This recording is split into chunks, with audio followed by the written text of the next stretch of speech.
வணக்கம். திமுகவின் கூடாரம் சரிந்தது. அதிர்ச்சியில் ஸ்டாலின். விஜய் அவர்கள் போட்ட உத்தரவு. நண்பர்களே, இந்த வீடியோவிற்கு ஒரே ஒரு லைக் மற்றும் சப்ஸ்கிரைப் பண்ணிருங்க.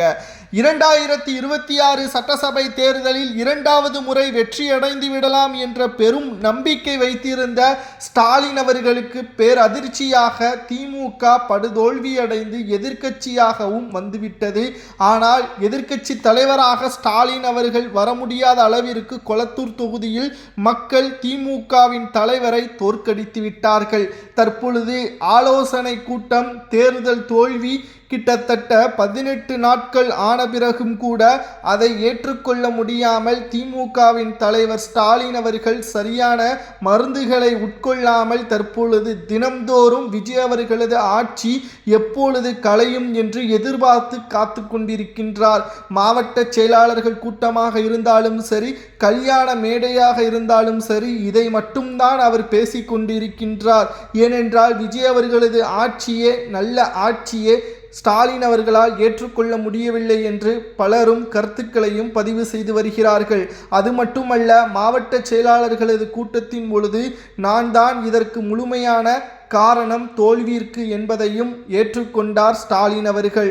மேலும் இணையதளங்களில் திமுகவினர்களது பிரச்சாரம் இல்லாத காரணத்தினாலும் சமூக ஊடகங்களில் பெண்கள் மற்றும் இளைஞர்களது ஆதிக்கம் அதிகமாக இருப்பதை, திமுக வயது மூப்பு ஒட்டுமொத்தமான பாதிப்பு, திமுகவில் வளர்ச்சி அடைய முடியாத ஒரு இன்ஸ்டாகிராம் மற்றும் சமூக வலைதளங்களில் பயன்படுத்த தெரியாதவர்களது எண்ணிக்கை திமுகவில் அதிகமாகவே இருக்கிறது.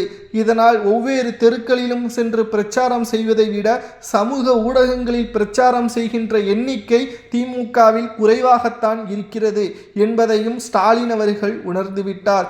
நேற்று நடந்த கல்யாண நிகழ்ச்சியில் என்ன பேசினார் தெரியுமா? குழந்தைகளை பிரச்சாரம் செய்ய வைத்துதான் விஜய் அவர்கள் முதல்வராக பொறுப்பேற்றிருக்கிறார் என்று கூறியுள்ளார். அதாவது, தேர்தலுக்கு முன்பாக 2 சிறுவர்களை அழைத்து தலைமைச் செயலகத்தில் முதல்வராக இருந்த ஸ்டாலின் அவர்கள் வீடியோ ஒன்றை போட்டு அதை இணையதளங்களில் பதிவு செய்தார்.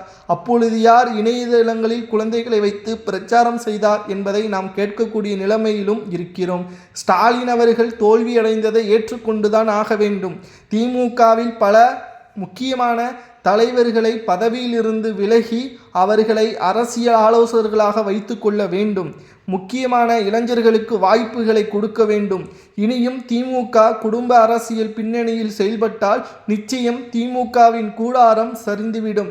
ஏற்கனவே எம்ஜிஆர் அவர்களது ஆட்சியை போல விஜய் அவர்கள் செயல்படுகிறார். அவரை விட அதிகமாகத்தான் விஜய் அவர்கள் செயல்படுகிறார். அடுத்த 25 ஆண்டுகள் விஜய் அவர்கள்தான் தமிழ்நாட்டின் முதல்வர் என்ற எண்ணத்தில் மக்கள் தற்பொழுது செயல்படுகிறார்கள்.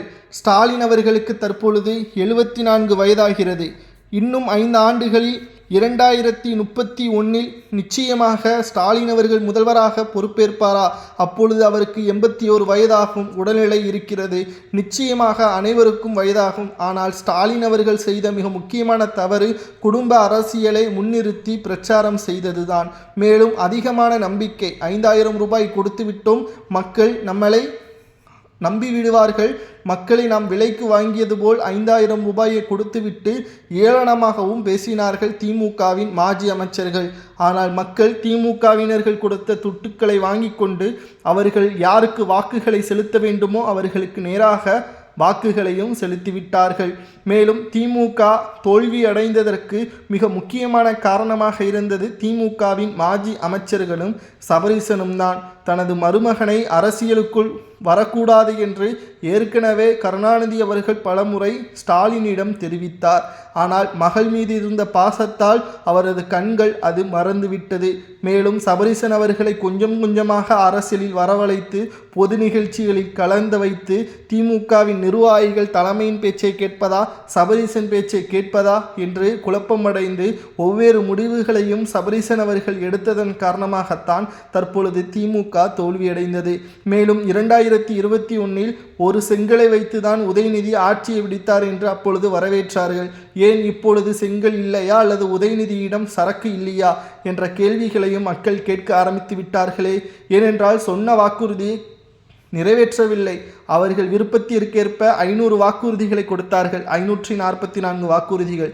ஆனால் நிறைவேற்றியதோ 14. அதுவும் முழுமையாக மக்களுக்கு சென்றடையவில்லை. இவ்வளவு குழப்பங்களை வைத்துக்கொண்டு பக்கமாக வாக்குறுதிகளை கொடுத்து அதை ஏளனமாக மக்களை ஏமாற்றுவது எந்த விதத்தில் நியாயம் என்று மக்கள் தற்பொழுது சரியான பாடத்தை கொடுத்து விட்டார்கள்.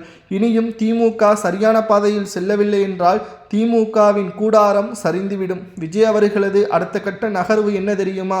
சென்னையில் உள்ள அரசு அதிகாரிகள், கிளை நிர்வாகிகள் அனைவரும், அதாவது ஒட்டுமொத்த அரசு ஊழியர்கள் அனைவரும் காலையில் வருகை தருவதற்கு இணையதளம் மூலமாக அவரது பயோமெட்ரிக் மூலமாக கைரேகை பதித்து உள்ளே செல்ல வேண்டும்.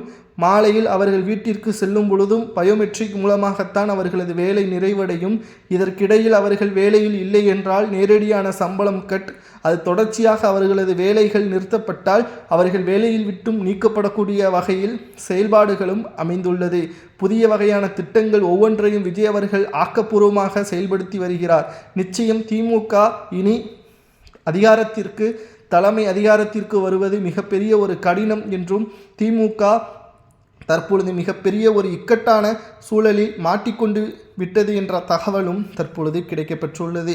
2026 சட்டசபை தேர்தலில் திமுக அடைந்த தோல்வி என்பது மீண்டு வர முடியுமா என்று கேட்டால், தற்பொழுது இருக்கக்கூடிய 40 மூத்த நிர்வாகிகளை ஓரம் கட்டினால் மட்டும்தான் மீண்டு வருவது சுலபம். இல்லை என்றால் திமுகவின் கூடாரம் ஒட்டுமொத்தமாக சரிந்துவிடும்.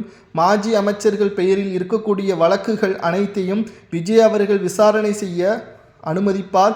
விசாரணையில் பல மாஜி அமைச்சர்கள் கூண்டோடு திகார் சிறையிலோ அல்லது புழல் சிறையிலோ அடைக்கப்படுவார்கள். ஏற்கனவே நேற்று மாலை 35 பக்கங்கள் கொண்ட ஒரு கடிதம் விஜய் அவர்களது டேபிளுக்கு சென்றுவிட்டது. அமலாக்கத்துறை அதிகாரிகள் அதை கொடுத்துள்ளார்கள். கரூரில் வழக்கில் குற்றம் சாட்டப்பட்ட செந்தில் பாலாஜியை விசாரணை செய்ய வேண்டும். அவர் இதற்கு முன்னால் 2011 முதல் 2016 ஆண்டு அதிமுகவின் ஆட்சியில் போக்குவரத்து துறை அமைச்சராக விஜய் அவர்கள் செயல்பட்ட பொழுது அவருக்கான ஒட்டுமொத்த ஊழல்கள், வேலை வாங்கி தருவதாக 100க்கும் மேற்பட்டவர்களிடம் பண மோசடி செய்து சுமார் 256 கோடி ஊழல் செய்துவிட்டார். அந்த விசாரணையை தற்பொழுது கடந்த ஆட்சியிலேயே நாங்கள் விசாரணைக்காக டெல்லிக்கு அழைத்து செல்ல விரும்பினோம். ஆனால் அப்பொழுது இருந்த அரசு விசாரணை செய்ய தடை விதித்து விட்டது. நீங்களாவது விசாரணைக்கு ஒத்துழையுங்கள் என்று கடிதங்கள் வழங்கப்பட்டது.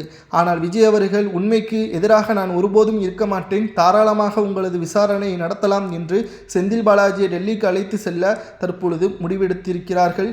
இதனால் நிச்சயம் திமுகவின் கூடாரம் சரிந்தது உறுதியாக மாறும். இதனால் போலீஸும் குவிக்கப்படும். தமிழ்நாட்டில் பல இடங்களில் பாதுகாப்பான ஒரு சூழலும் நிலவும்.